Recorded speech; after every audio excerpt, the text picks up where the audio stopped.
Sibingelele bazalwane egameni lika Jesu Kristu waseNazaretha. Thank you so much. Thank you so much. This is our new show. You are welcome. You're welcome. If it is your first time here, make sure that you subscribe so that ongeke ulahlekelwe nangamanye alandelayo. This is the show ngilokhu ngishilo ngithi iyona show ke le ekuzokulokhu ikuthuma embhalweni uhambe ubuka izibhalo, because la sikhuluma about ihloko ezithinta ibandla, ihloko ezithinta umzimba kaJesu, overall nje in Christian community. So you are more than welcome. Thank you so much bazalwane kakhulu egameni lika Jesu Kristu. Ngibona indlela eniyamukele ngayo le show ijabulise kakhulu. So thank you so much, sabonga kakhulu. If ayizange nize niyamukele ngendlela eniyamukele ngakhona, ngaba izange iqhubeka just because indlela nikhombise ukuyithakasela nokuyijabulela kakhulu. So siyabonga kakhulu ngokuthi nikhombise ukuyithanda. Kusazoba kuningi ke okusazovela nokuyithanda kwenu, ngikholwa ukuthi kusazokhula kakhulu. Siyabonga kakhulu bazalwane, kakhulu. Nizokhumbula ke la kwi episode edlulile besinaye ubaba umpostoli kanjalo naye ubaba uKhoza sikhuluma about iPhasika. It was very quite interesting. What a beautiful session we had. Thank you so much bandla lenkosi. Thank you so much, and for your contribution nje to make this ukubuka kwakho nje kuyi contribution kakhulu ukwenza lolu hlelo lokuthi luqhubeke kakhulu. Igama lami ke ngwesithiwa kaDlamini. In no time I'll introduce my guest enginawo la namhlanje. Heavenly Father, we thank you in the name of Jesus. Siyabonga uNkulunkulu wethu engcwele ngomusa wakho namandla, kazimulo yakho uNkulunkulu wethu engcwele yengamele umhlaba wonke egameni lika Jesu Kristu waseNazaretha. Siyathandaza Nkosi uzibonakalisa kwakho naseyinkulumeni zonke siba nazo lapha. uNkulunkulu wethu engcwele siyathandaza uNkulunkulu wethu namandla ngegama lika Jesu Kristu waseNazaretha. Jezwini lakho abantu bamba yabhubha ngenxa yokuswela ulwazi. Baba wethu engcwele, we are here today, uNkulunkulu wethu engcwele, to advance this message, to advance the knowledge of your scriptures in the name of Jesus Christ, Lord God, we pray. Amen. Amen. Angithathele leli thuba ngibingelele ngiqale ngobaba uKhoza. Baba uKhoza, ni right mfundisi wami? Siyaphila mfowethu, singezwa kuwe. Si right kakhulu, saba ne session emnandi kakhulu sikhuluma ngePhasika ukuthi anilibeki nePhasika. No. Siyabonga kakhulu mfundisi wami. Wathi baye enkonzweni. Wathi nje baye enkonzweni. Manje inkinga iziphi lezo enkonzo? Inkonzo zePhasika, kusho nePhasika. Okay, kuzozokala mase sixoxa. Baba umpostoli, sikwamukele egameni lika Jesu. Sibalikhulu, ngibingelele kuwena nabalaleli, ngibingelele kubaba uKhoza egameni lika Jesu. Bonge leli thuba lokuthi size more special okubalekile la ukuveza uKristu more than anything. Yes. Ukuveza uKristu, and as also senze ukuthi sibuyele emqondweni munye. It's not about our denomination. It's not about our knowledge. But it's all about ukuveza uKristu. Bese sonke ibandla likaKristu libuyele emqondweni munye. Understanding the scriptures. Wow.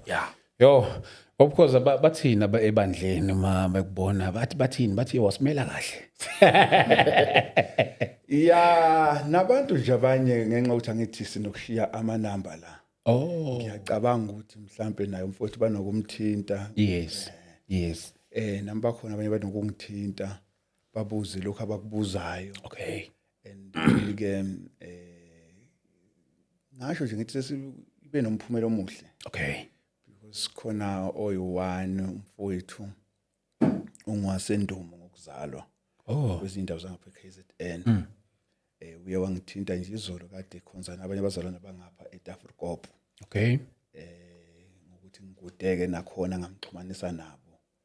And then ebusuku bangisho ukuthi ngifika nje ebusuku ngithole imessage yakhe ukuthi I know ngile ngakhonza right. Sengizobabona next week. Ngifuna ukuthi hayi kubonakala kuba nomphumela omuhle. Siyabonga kakhulu, siyamdumisa uJesu kakhulu bazalwane indaweni zonke egameni likaJesu. Ngithemba ukuthi babumpostoli bakuthintile nawe ngoba ngiyazi vele bajwayele ukuthinta kulezi ihloko ukuthi nje sijwayele ukuba nazo. Kodwa specifically for this show I believe ukuthi abazalwane they also did reach out. No, definitely. Yeah, there are a lot also pastors. Okay. Yeah, we had communication with pastors and also nabanye bebefuna ukwazi more especially about isihloko se-Passover. Okay. What ukuchazeleka more because they felt ukuthi on that time isikhathi besesincane bese kune rush and there was a lot of also confusion there and there.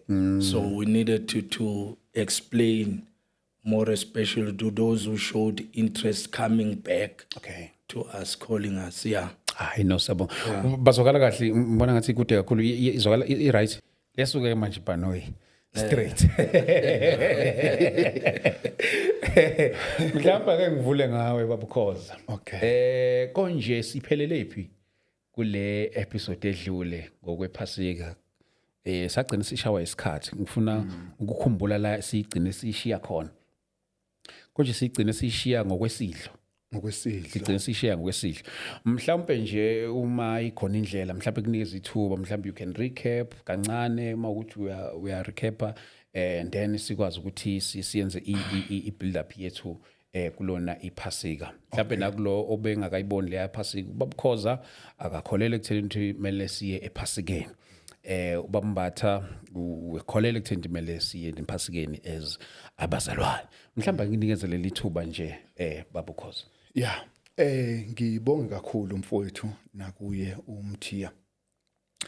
Yeah, masikhuluma kule nkulumo yethu edlulile nokuba isikhathi sabe sinenye ingxoxo sagcina ngayo le kwasho ukuthi isikhathi siyaphela. Yes. Engakuphalula ukubalula nje ukuthi uma sibuka iphasika noma sibuka isidlo senkosi sibuka izinto ezimbili ezahlukene. Masibuka iphasika sibuka inkonzo eyayimiswe nguNkulunkulu eyimisela uIsrayeli ezokuphuma eGibhithe. And then ke uma ngabe ke sibuka lo nkonzo leyo sibuka ke uIsrayeli eyenza until kuze kube uKristu naye uyafika uyayenza. All right again. Uma ke yenziwa kanjalo sibona yenziwa ngokwezivumelwano esidala. Yabona ke kunento ekaningi enokuhambisha isane. Makukhulunywa ngezivumelwano esidala. Uyabona mawukhuluma ngencwadi yamaHebheru 1 verse number 1. Uthi umbhali lapha na ke uNkulunkulu esekhulumile endulo kokhokho. Okay. And then ke umbuzo uthi ikuphi lapha kuthiwa kokhokho khona. Isikhathi sokhokho isikhathi lesi esisibuka kusuka ensimini eEdeni kuya entabeni eSinayi. And then ke makusuka entabeni eSinayi kuye esiphambanweni sibuka lapho sekuwumthetho kaNkulunkulu owanikezwa ngoMose. Makusuka esiphambanweni kuya phambili kufaka lesi sikhathi esikuso namhlanje isikhathi somthetho kaKristu. Ngakho ke esikhathini somthetho kaKristu akukho la sibuka khona abazalwane bethi bagubha iphasika. Okay. Kodwa into esiyibukayo sibuka abazalwane behlanganyela esidlweni senkosi.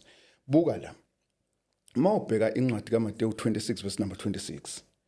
uJesu lapho uhlangene nabafundi bakhe bazokudla iphasika. Right ke mabezokudla iphasika lapho uyafika lapho uJesu uthatha isinkwa esingenamvubelo uthatha isithelo somvini uthi isinkwa lesi esingenamvubelo siyini siwumzimba wakhe.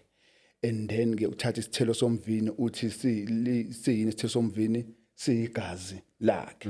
And then ke kusuka lapho ke kuyaphambili abazalwane sibafunda behlanganyela kule nkonzo ebizwa kuthiwa inkonzo yesidlo senkosi. And then ke kuleso sikhathi uPaul wayengekho la kuMateyu 26. Kodwa mawubheka incwadi ka1 Corinthians 11 verse number 23 uthi uPauli ngokuba mina ngakwamukela enkosini lokhu enganenika khona ukuthi inkosi uJesu ngalobu busuku akhashelwa ngabo wathabatha isinkwa wabonga wasihlephula wathi lokhu kungumzimba wami.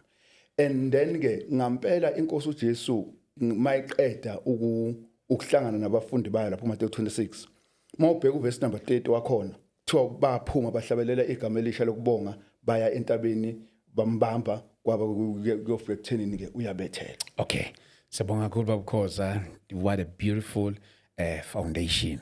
Mhlawumbe ngithatha lithuba ngoba sisayindlala nje nginikeze ubaba umpostoli naye kulokhu mhlawumbe ukusho nje something. Okay, asibonge sibalikhulu. One of the most important thing more especially about the Passover, we look at back also in the book of Exodus. Okay. Ukuthi foreigners were not there na makudliwa iPassover. Mhlambe ilo mbuzo engawubuza ubabukhoza oqala. Because according to my scripture, to the scripture, not mine, to the scripture, foreigners were there. Yeah. Also in the yes, we agree in terms of what the Passover was meant for Israel, for the redemption. Bekhishwa bezophuma elokhunjeni eGibhithe. And one of the most important thing, umuzi nomuzi kwakufanele kube newundlu. Iwundlu lalingekho yi-1. And then now kwakufanele kube nesinkwa esingenavumbela, unleavened bread. So it was more, Passover, it was more about the lamb that was going to be sacrificed. So it was not only one lamb at that time. It was muzi no muzi, according to the Bible. But now, to prove the scriptures, good foreigners were there. Exodus chapter 12, verse 19, yeast must not be found in your houses for 7 days.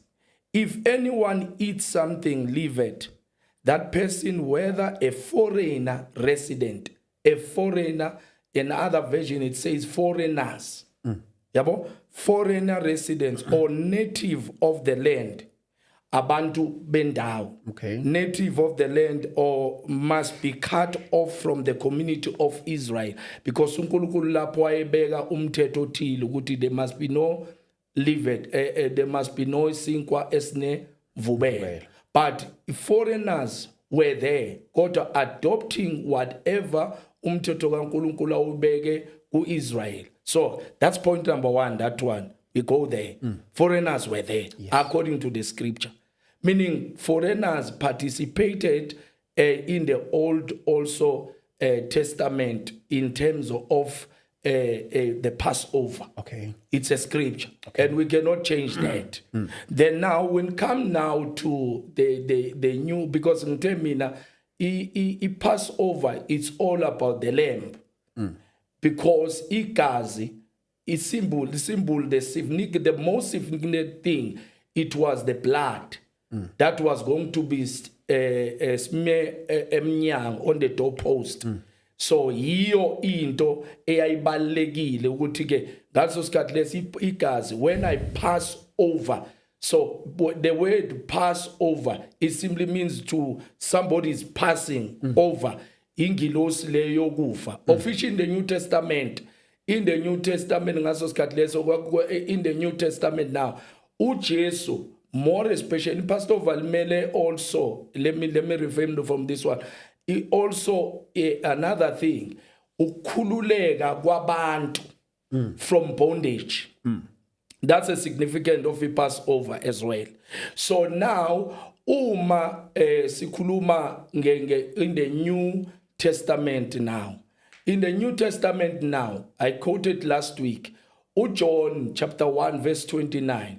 Ubona lithi izikaNkulunkulu nanti undlu likaNkulunkulu elisusa izono zezwe. Yabo? So now in terms of leyankonzo yabo bonke laba bantu laba ababe let ama sacrifice for ilokhunja for the Passover celebration. lo mthetho loyo leyo nto le iyafrizeka. That is why you don't find in the book of Luke chapter 22 recording ukuthi kwahlatshwa imbuzi at that time, because that's why I said last week, let's read. In the balekile is not to misquote, but to read what the scripture initially says, so that we can define correctly what is the Passover, why it's meant for celebration, the Passover. Of course, yeah, manje. iBhayibheli lakho libhale keduzane. Oh. Ungakhathazeki. Ungazuthuka wena. Yes. Mhlambe ke babukhoza nakhona wavele sivele sisiqalileke. Mhlambe ezinye zezizathu ezinenza ningayephasikeni. Mhlambe ngiyazi ukuthi ezinye zazo waziveze mhlambe just a continuation yayo le ngxoxo. Yes. Mhlambe ngiqale la mfowethu. Okay. Kuyinkulumo umfowethu Mbatha aqeda kuyibeka. Okay. And then ubeka indaba yokuthi nokuba bengade ngilahleka ukuthi uyifaka ngakuphi yokuthi abantu bezizwe babe khona la. Ngoba nama nguphiki ukuthi iBhayibheli lisho njalo. Okay. Kodwa ngimi ekuthenini namhlanje asiligubhi iPhasika. Yabo. Okay ke. Uma sikhuluma ngesidlo senkosi. Sikhuluma ngesidlo senkosi. Isidlo senkosi nePhasika izinto ezimbili ezahlukene. Okay. And then isidlo senkosi isinkwa esingenamvubelo. Kube isithelo somvini. iPhasika kwakungasisona kwaku isinkwa esingenamvubelo ngoka Exodus 12. Kube imfino ebabayo, kube inyama eyosiwe. Isithelo somvini asisizwa ukukhulunywa ngaso ku Exodus 12. Why singasizwe? Yingoba vele izinto ezayibaliwe ilezi. Njoba kwakuyilezi ezayizibaliwe, kuthiwa ke anokhipha okunemvubelo. Kusho ukuthi babedla ini?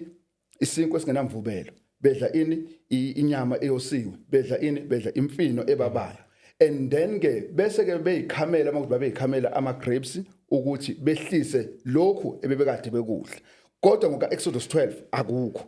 And then ke uJesu ke kuMateyu 26 uthatha isinkwa esingenamvubelo uthi siwumzimba wakhe. Uthatha isithelo somvini uthi siyigazi lakhe. And then ke lapha kuJohn 1 mangabe uJohane ethi bheka nanti iwundlu elisusa izono zabantu. All right. uJohane uyayisho leyo nkulumo leyo. And then ke ma eyisho leyo nkulumo leyo ayihlangene nesidlo senkosi, ayihlangene nePhasika. Kodwa uyisho ebheka uJesu uqobo lwakhe ukuthi uyiwundlu elisusa izono zabantu. Isidlo sasingasusa izono. Number 1. Isidlo kwangesokuthi nje bazokhulula abantu bakaIsrayeli eGibhithe baphume baye ezweni lesithembiso abathengiswe lona. Not ukuthi isidlo sasithi maqondana nezono. And then ke uJesu uthi lokhu kuyi umzimba wami, lokhu kuyigazi lami elithululwe ngenxa yabaningi. Ngakho ke uma sikhuluma ngesidlo senkosi kunezinto ezingekho and then ePhasikeni ezazikhona ePhasikeni ezingekho ezidlweni senkosi. Yini engekho? Inyama eyosiwe, imfino ebabayo ayikho. Yabo, awukwazi ke bese uthi ugubha iPhasika kodwa lezo zinto lezo zingekho. Number 2, asivume ukuthi yonke into eshoyo iBhayibheli iyiqiniso futhi iyalingana ngokufana kuNkulunkulu. Ake ngenze isibonelo. Noma ngabe kuthiwa babe ngahlaba iwundlu, kodwa isinkwa esingenamvubelo singabibikho, imfino ebabayo ingabibikho, inyama eyosiwe ingabibikho, kodwa balihlabe balipheke. Yayizobe i-wrong lonto le ngokaNkulunkulu, because uNkulunkulu uthe mabeyihlabile iwundlu bengalipheki balose. Number 2, kumele kube khona imfino ebabayo. Number 3, kumele kube khona inyama eyosiwe. And then ke akwazi kube ngazithi iwundlu ilona elalikhipha iPhasika. Akusilona lodwa elalikhipha iPhasika. Nemfino ebabayo ayikhipha iPhasika. Nesinkwa singenamvubelo sasikhipha iPhasika. And then ke there's a contradiction what he's saying. Yeah. Yeah. One, into eyodwa it's different understanding also of the scripture. Maybe for the sake of ukuthi confusion number 1 ile yokuthi ama foreigners ayengene kanjani. Into ngithanda le statement sokugcina sokuthi into ebhalwe eBhayibhelini njengoba injalo. We don't despise ama foreigners were there participating on the Passover. Same equal what was given to Israelites. Because ukhumbula ukuthi statement sithi one thina asingeni vela ngithi last time. Yes. So now, so now in day 1 I'm coming with a scripture that says we don't disqualify foreigners that were there and pretend as if we're not there. Then now let's erase what is written in the Bible. Sifaka umqondo wethu. 2, in the New Testament, 1, akekho umuntu othe mhlambe ukhoza iphasi ameni isidlo senkosi sisusa izono zabantu. Oqala you are giving half to him to explain certain things. 1, I explain. uJohn ubona John chapter 1 verse 29. Uthi nanti undlu likaNkulunkulu elisusa izono zezo. And now funeke establish into eyodwa la. uJesu when he was crucified, was it during Passover or after Passover? So your understanding there. Okay. Because the crucifixion got Jesus, it was during Passover. You see? So now it was not after the Passover. It was during the Passover. Ukudliwa kwesidlo uJesu when he speaks about preparation for the Passover, it was during Passover kudliwa isidlo. Do you understand? So lezi izinto lezi zokuhlaba inyama nemfino na yonke into azikho in the Passover when we read in the New Testament. They are not there. Imfino ayikho namakhekhe lawa abalile last week ukhosi. Yabo ukuthi bathatha amakhekhe bagijima namakhekhe. Those things are not existing. So now uJesu la uma ufundi into 1 la kuLuke chapter 22 verse 1, it says the festival of unleavened bread, which is called Passover, was drawing near. Okay, verse 2. Let's see.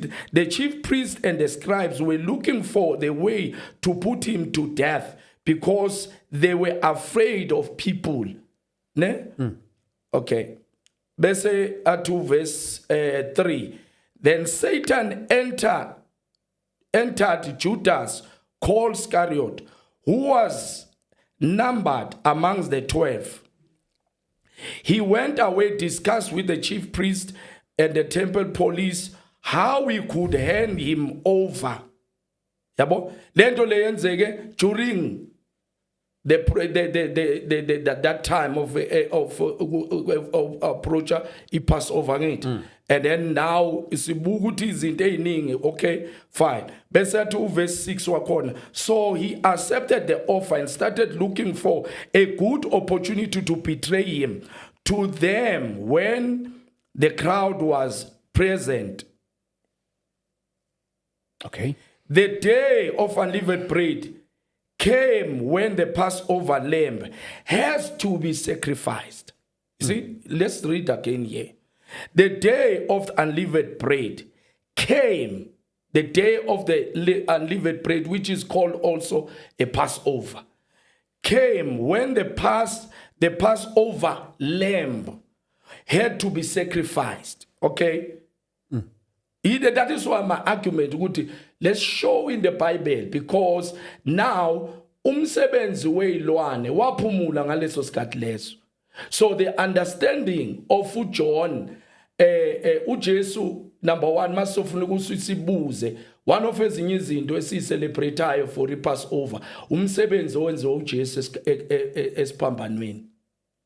Umsebenzi owenziwa uJesu wawufeza nokuthi azothethelela azofela abantu ezonweni. When that thing happened during Passover. Okay, because anginikeze nawe. Yes. Yeah. Incwadi ka 2 Timothy. Okay. Chapter 2 verse number 15 uPaul uthi lapha kuTimothy khuthalela ukuba uziveze wethembekile kuNkulunkulu uyisebenzi esihle singenamahloni esiqondisa kahle izwi leqiniso. Yebo. Kubalekile ukuqondisa kahle izwi ulabe ngendlela yakhona. Yes. Yabona masikhuluma ngabantu bezizwe labo khuluma ngabo kuExodus 12 bese sikhuluma ngathi namhlanje sikhuluma ngezinto ezimbili ezingafani. Buka la mawufunda incwadi yabaseEfesu 2 verse number 11 mhlawumbe uthi ngiyifunde. Okay. Incwadi yabaseEfesu 2 verse number 11 uPaul lapho ubhalela abazalwane baseEfesu Efesu 2 verse number 11 uthini la ku verse number 11 uthi ngakho khumbulani ukuthi nina enanikade ningabezizwe ngokwenyama ababizwa ngokuthi abangasoki ilabo ababizwa ngokuthi abokusoka okwenziwa ngezandla enyameni ukuthi ngaleso sikhathi naningenaye uKristu naningaphandle kombuso kaIsrayeli naningabafokazi ezivumelwaneni zesithembiso ningenathemba ningenaNkulunkulu ezweni kepha manje kuKristu Jesu nina nanikade nekude senenziwe abaseduze ngegazi likaKristu. Uyabona ke abantu bezizwe okufaka thina namhlanje sangena embusweni kaNkulunkulu ngegazi likaKristu. Ngithe iBhayibheli lihlukene igaba ezintathu noma kunezikhathi ezintathu esiyibona eBhayibhelini. Number 1 kunesikhathi esibizwa kuthiwa isikhathi sokhokho. Kube khona isikhathi esibizwa kuthiwa isikhathi somthetho kaMose. Yabona incwadi kaLuka, incwadi kaMateyu, incwadi kaMark, incwadi kaJohn. Zonke lezo ncwadi lezo ziwela emthethweni kaMose. Okay. Yabo. Lezo ntathu nje lezo ncwadi lezo zamavangeli ziwela emthethweni kaMose. uKristu ma la ekuphileni wafika abantu begcina umthetho kaMose. Naye wawugcina umthetho kaMose. Buka la. Mawufunda incwadi kaMateyu 8 verse number 4. uJesu uphilisa umuntu obekade nochoko. Mayeqeda ukuphilisa lo muntu lo uthi akahambe ayonikela kumpristi njengosiyalezo sikaMose. Leyo nto ivelaphi leyo nto lesho uJesu na. Mawufunda incwadi kaLeviticus chapter 13 uzothola lapho kukhulunywa ngokuthi uma kuphiliswe umuntu onochoko akohamba yonikela kumpristi yabo. And then ke mawufunda incwadi yabaseGalatia 4 verse number 4 ithi sekufikile ukuphelela kwezikhathi uNkulunkulu wathumela indodana yakhe ezelwe phansi komthetho ukuba ihlenge abaphansi komthetho. Lezi ncwadi lencwadi kaLuka umfowethu ayifundayo ifola under umthetho. Umthetho sewudlulile vele abantu ababephila emthethweni babeligcina iPhasika. Kodwa uJesu esefile wavuka laqala ibandla akukho la sibuka khona ibandla ligcina iPhasika. Futhi akukho la isibona khona isidlo senkosi sibizwa ngokuthiwa yiPhasika. Akukho la. So masuke senze lo lama Holy Communion lethu sisenze inkonzweni ayihlobene nePhasika. Ayihlobene nePhasika. Okay. No, asibuye lapho. Isi into eyodwa mhlambe ngibuya ngisale intweni eziningi. Because sifaka izinto ezingahlangani la. And we bring a lot of confusion because le scriptures fundile siyaku Efesu. I think uzicontradicta yena because maye kube lalela sifunde futhi. Because it does not talk differently about, you see, it does not talk differently ukuthi they are different foreigners. Foreigners are foreigners. You see? Abezizwe. Akusho ukuthi abezizwe bakuphi abezizwe baya kanjani. Foreigners are foreigners, and when the Bible talks about these foreigners, I'm included nayo included kule scripture lesi asifundayo from nangabezizwe. Yabo nangeniso. So it's the same thing lengi quote last week. It's the same thing quote lengi quote last week. Uthi thina singena ngoKristu. yabo. So now asingeni manje la kuba ngathi singene ephasikeni ngoKristu. Angikhulumi mina ukuthi singene ephasikeni. Imakancane cause imakancane cause. So that's why I'm saying ukuthi uma u read this scripture uthi singenile ukhuluma ngabe ukungena mhlambe sik understand lapha ukuthi which ukungena, because it's very very important ukuthi when we say we balance singa lokunje. And the two, these are the gospels. You see, a problem yethu, a New Testament and the Old Testament, it's a total different thing. In New Testament, there are 4 dimensions when the canon was collected. Canon, imbalo, yonke le it was collected. They were divided into 4 in Old Testament. Number 1, the law. Number 2, there were also historical books. They are not law. Historical books. They are not law. No. Okay. Listen to problem iyo into ukuthi the historical books were not law. Okay. Poetic books, when you quote about Psalms, they are not law. And when also bese kuza the prophetic, they are not law. Then we divide, we don't understand what we are saying. When we say it, and then in the New Testament, there are gospels. It starts firstly, it starts with the book of Luke, Mark, John, and Matthew. Those are gospel. Bese kuza the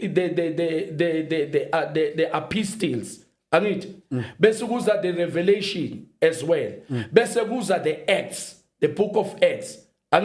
So now yonke lonto noma ngazibelelanga kwi chronological order lezi as ulokunje yabo, but that's a canon how it was divided.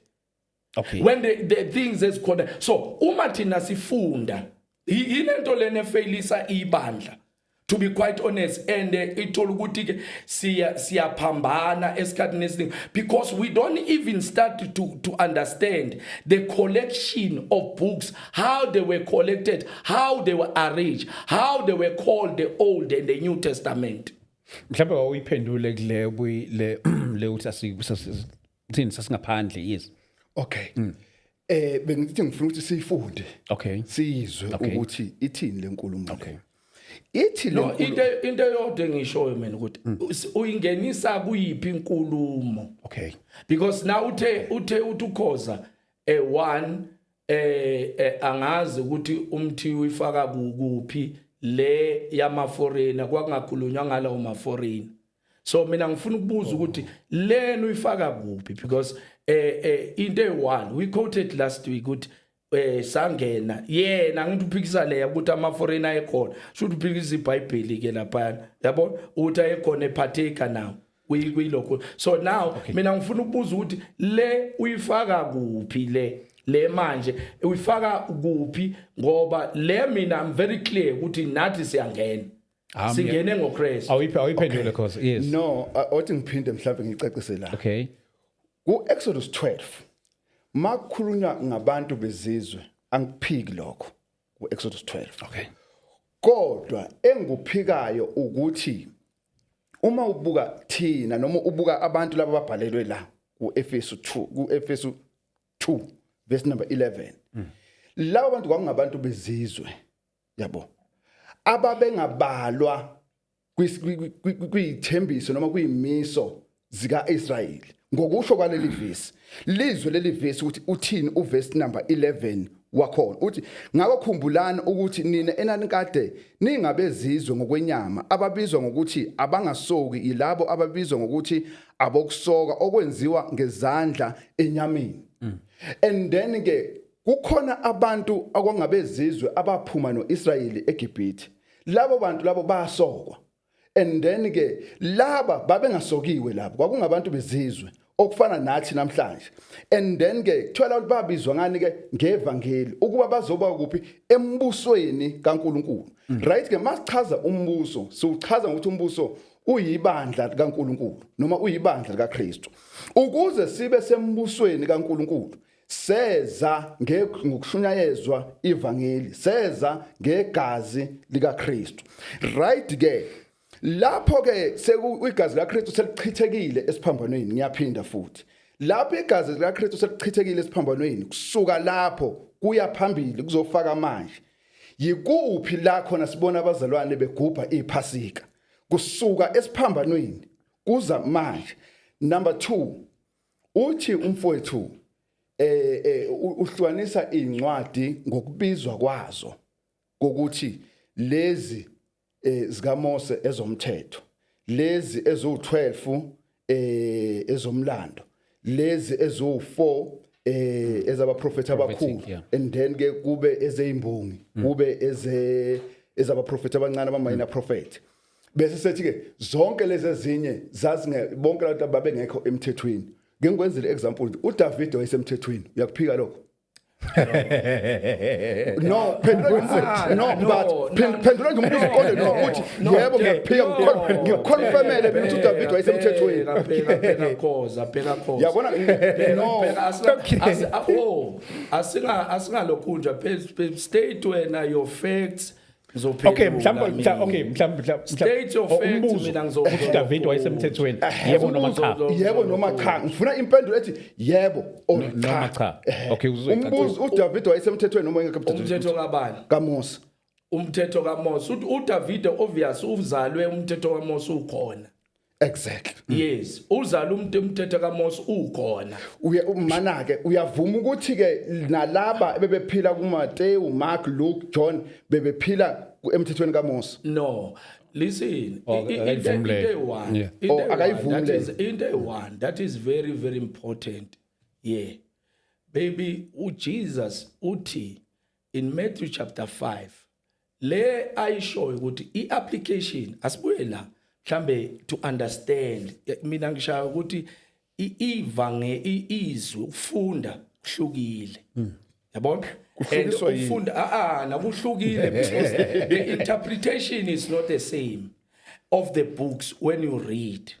Yinkinga le. Yilento esifake last week sa debate ukuthandaza for elokhunja kuthandazwa umuntu oyi1 kanti iBhayibheli it's talk about a lot of people. It's different interpretation. Kubanjwa owesifazane oqotshe ebanje ephinga oqotsheni. You understand? Yeah. The Old Testament, obvious, they quoted kuma gospel. Yabo, they quoted in my gospel.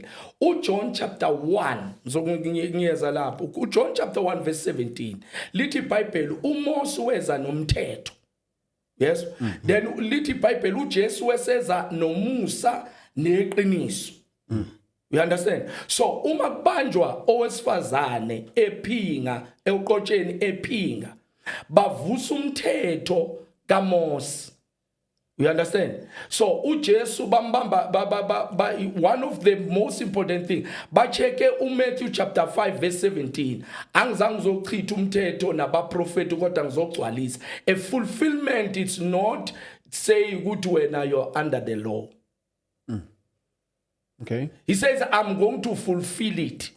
So now, uJesu uma lo wesifazane ebanjwa eqotsheni wephinga, baletha wesifazane presenting wesifazane before Christ. But lo wesifazane ubanjwe eqotsheni enze njani ephinga. Onjena ngomthetho kaMose ukhandwa ngamatshe. uJesu now is introducing umusa neqiniso on the scripture. Yabo, he says ongena sono number 1 akaqala akhande. Ongenasi sono. And in Bible it tells us iBhayibheli ukuthi ke no one ngoba angeke ngizithi uJesu wabhalani ngoba iBhayibheli does not quote that ukuthi wabhalani phansi. Yabo, we cannot assume that. Ngoba zange libe specific. So uthi ongenasona makaqande akhande ngamatshe. Uma esevusa ikhanda bonke abasethi uthi sifazane bapha bamangaleli bakho. Abasethi usethi ke hamba. Kodwa ungasaphinde wenze njani wone. Uveleni lapha? Uvela umusa, wavela ini iqiniso. uJesu akazange aletha abantu ukuthi babe semthethweni. uJesu wayezoveza umusa neqiniso. Ama scriptures are very clear. So that is why ngithi mina it becomes a problem when we confuse scripture or confuse our argument. Khona lento ukuphazamisa nje bompostoli lapho. Khona into ayibuzile ubabukhoza indaba ukuthi bakhona nabanye abake ba celebrate iPhasika from you see esikuswa nje siphambanweni uzamakhe. Hayi asiphinde futhi. We quoted last week. uPeter ubanjwa during what? Passover. Acts chapter 12. Kwakumkhosi wogubha ini iPhasika. That's a book of Acts.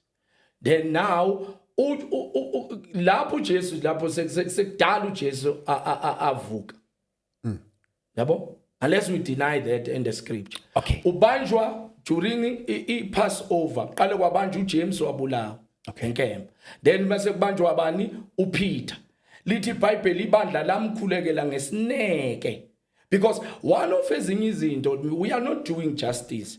We need to understand what was the real meaning of miswa kwePassover significant to what uNkulunkulu afuna ukuyenza ebantwini. Mhlambe yiyo into edida abantu abaningi. Okay, othi mkhulu. Uyaphenduleka. Okay. No, angiphenduleki lento ayisho. Okay. Yabona mawufunda incwadi kaFirst Peter 4 verse number 11. Ithi uma umuntu ekhuluma makakhulume njengokwamazwi kaNkulunkulu. Amazwi kaNkulunkulu kungawakhulumeli into engawasho. Asifunde. Yes, asifunde. Asifunde Acts chapter 12. Funda Acts chapter 12. No, ngikhotha mina uActs 4. No, but angithi manje siquote lento le ukuthi amazwi kaNkulunkulu whatever that we have quoted. No, Acts chapter 12 ayikho. Ukhulumile ngakunika ithuba nginike nami ithuba. No, but angithi manje sifuna so sibakhulu asenze kanje. Uzohlukanisa. Uyibuyise sifundu Acts chapter 12. Alright. Mhlawumbe ake ngimnikeze. Yeah, okay. Ithi incwadi kaFirst Peter 4 verse number 11 le engikhuluma ngayo manje. Ithi verse 11 la.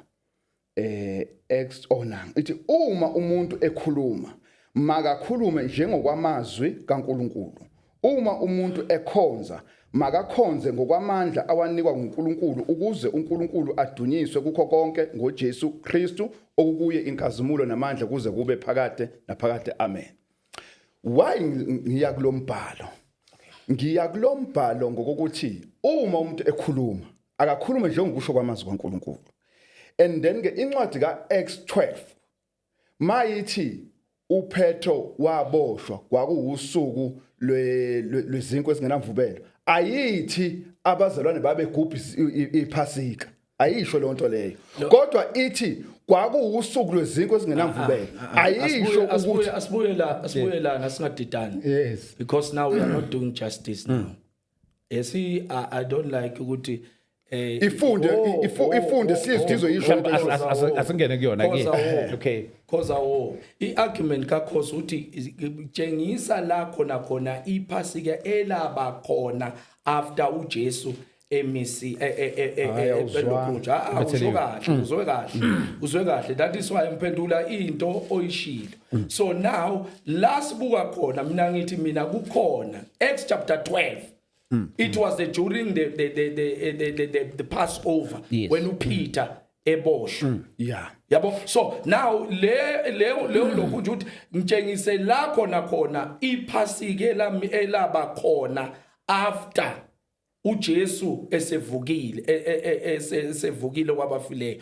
That was an argument. And when wasuthi mhlambe ke asibuye kwilokho angifuni ukuthi sididane. We are very matured, all of us.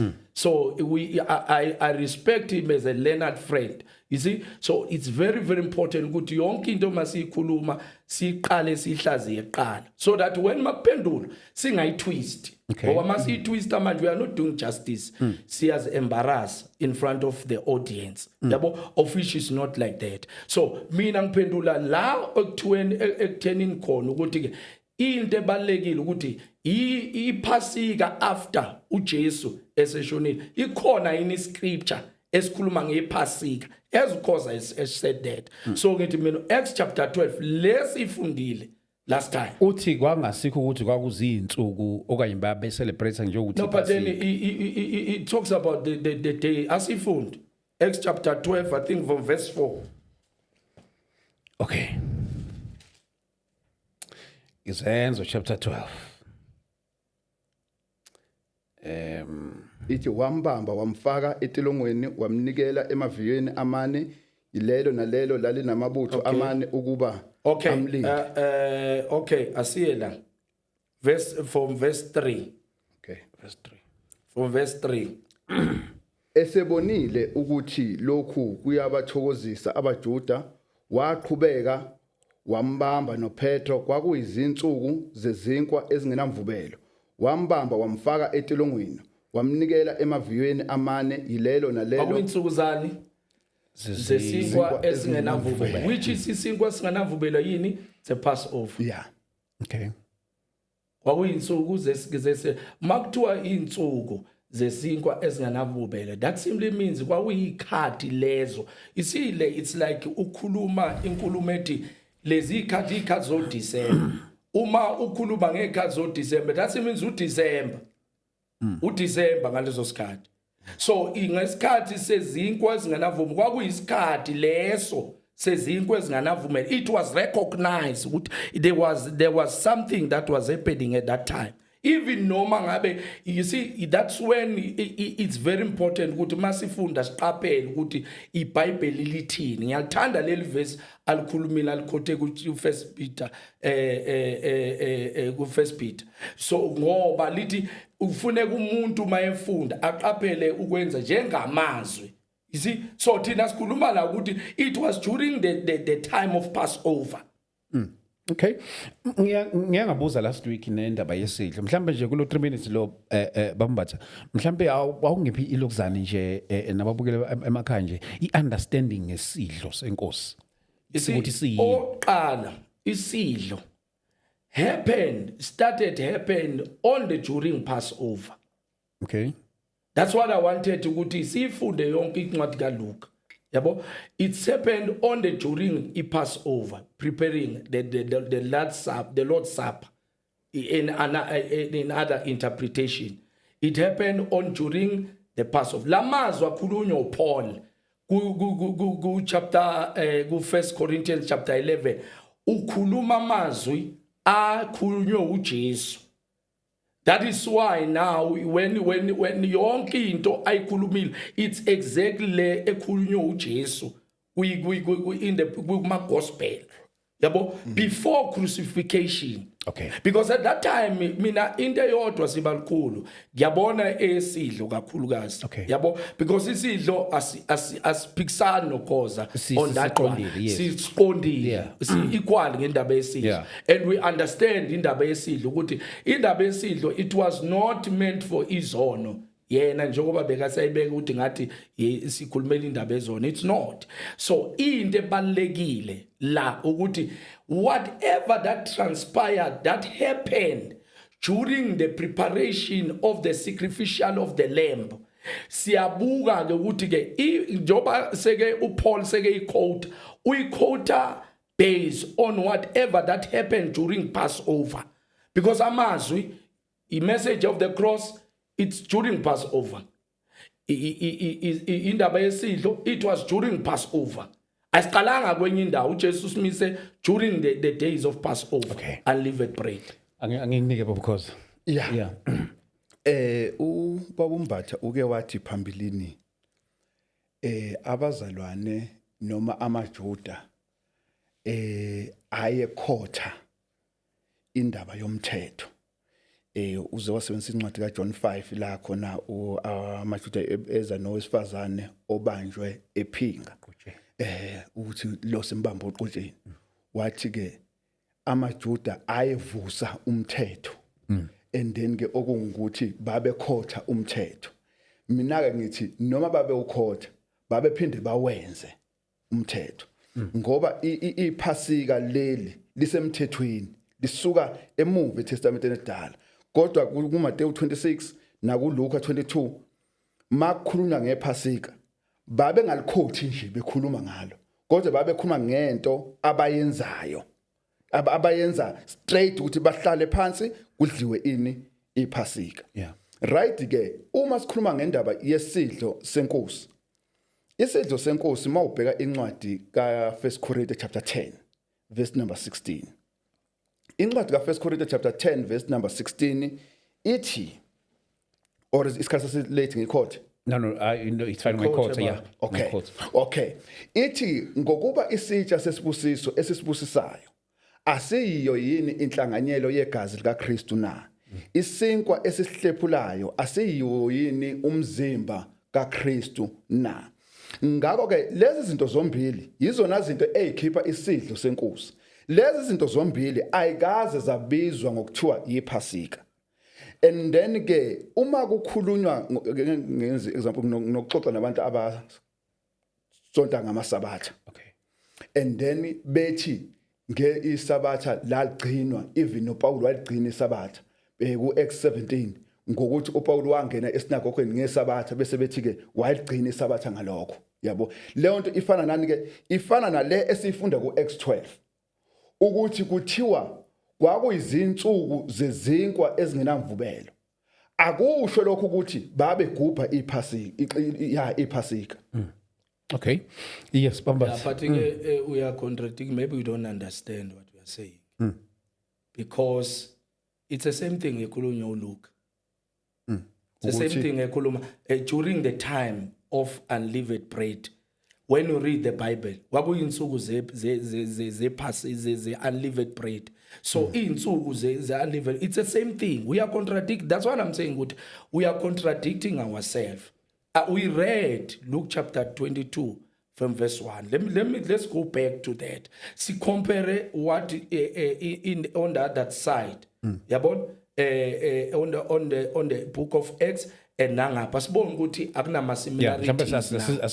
That is very, very important. So into ebalekile lapho ikhuluma ngeinsuku zephasika. Okay. uJesu uthumela abafundi ba izinsuku zani zephasika. Yabo? So now into ebalekile enye into futhi kuyo leyo nto le ukuthi izinsuku zephasika ngale likhuluma ngani ngeinsuku ze unleavened bread, which is the Passover according to our understanding and the explanation of the scripture. So there is no way that we can separate into ekhulunywe ngokufana kuLuke na kuActs bese siya disqualify eyakuActs because we want our point to be heard. It does not happen like that. We need to treat into esifundayo with sense and also see respect thina. Yabo lokho esikufunda makufana asikquote nangalena kuyafana. So enye into futhi we come back again. No one has said isidlo senkosi iphasika. Isidlo, we explain also ukuthi during Passover it's when isidlo sa establishwa by Christ himself.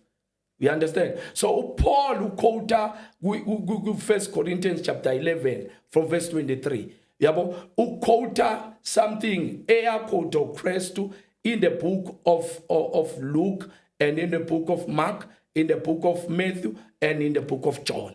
So because uKristu ukhulume amazwi kunabafundi yabo ukuthi mangakubuza nje ngithi kuJohana kuphi la uJesu ekhotha khona ngendaba yesidlo senkosi. Ngifundile last week is John chapter 6 verse 54 and 50 to 56. Ngifundile last week wathi yena mhlawumbe angithi ngiyayiquote John chapter 6 from verse 54 to verse 56. Wathi yena uhlanganisa izinto ezingahlangani. Because lapho bengiphendula wena uthi wena isidlo sikhona yini siyasidla na isidlo. Yabo kwaba ngathi ngiphendula indaba ephasika kanti ngiphendula wena last week. Uyakhumbula? So ingaze ngaquote futhi also incwadi ka 1 Corinthians chapter 11 verse 23. Wase yayiqedelela yena.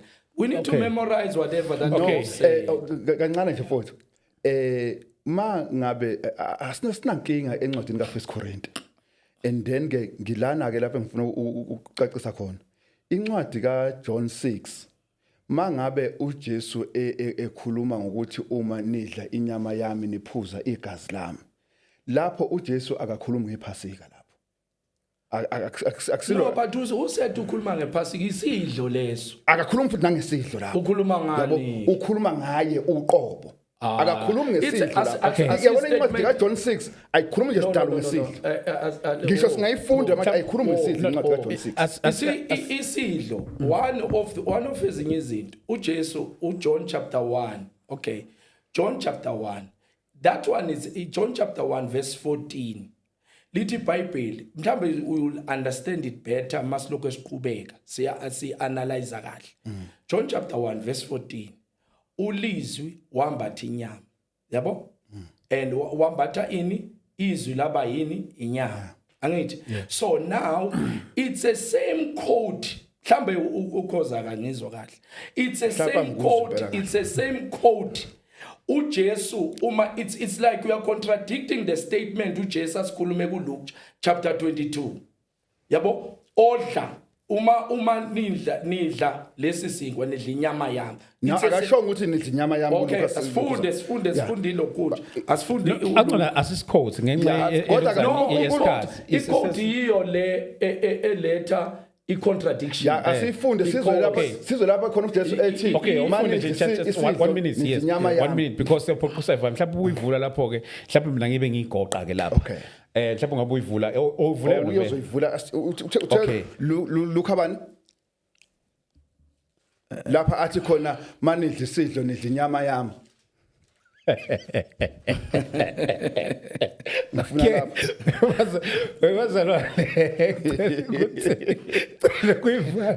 Ngifuna lapha athi khona manidla isidlo nidla inyama yami. Ungaqala ube excited ngento engeke. Angekho excited ngento engeke. Ngisho mina into engifuna ukuthi uyisho wena kulobhaza. Because ungabe excited ngento engeke. Ngoba ungabe excited ngento engekho ayikho into excitayo lapho. No, akuyithi mina ngifuna mina usho lento esho umbhalo othi manidla isidlo nidla inyama yami. Lalela ungabe excited ngento engekho. Okay ke angekho excited. Ngifuna ke lo mbhalo. Okay. Ngicela ukuthi mina ngcono ngenxa yesikhathi sethu ngoba isivele samoshakala vele kanje. Ngicela ukunikeza bombatha u30 seconds just ukuthi uyivale and then zokunikeza 30 seconds isikhathi sesivele saphela. Okay, sibalikhulu ngiyacela ukuthi le topic asibuyele. Iqhubeke. Yeah, iqhubeke le topic le because there are a lot of things that we never covered. Okay, no problem. More especially it also talks because it Passover it's when also it talks about it's when the message of the cross is established as well. Okay. In a lot of things that has happened during Passover that we celebrate. Now we celebrate because Jesus has died. And also we understand what is the significance of us. We don't celebrate it religiously.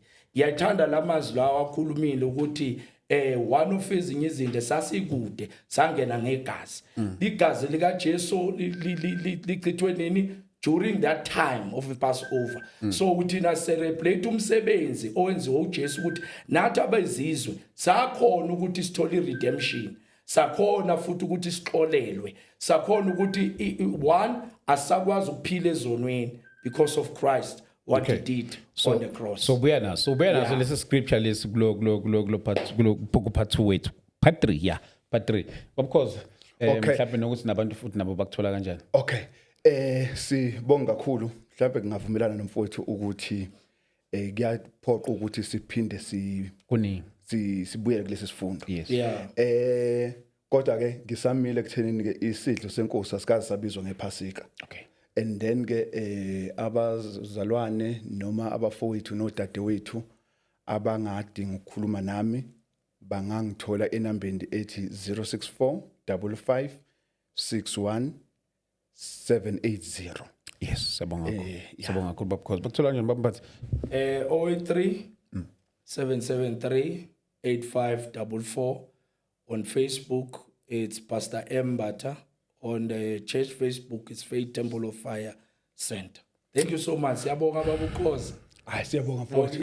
Hayi sibongile kakhulu, sibongile kakhulu. Yeah. Bazalwane sibonge kakhulu. Thank you so much. Sibona lapha eThekwini ngomhla ka2 May lapha sobe silapha umkhumbane with inkonzo kamoya. 0788 417 844 mawufuna ukuxhumana nathi. We are coming back no part 3. Amen.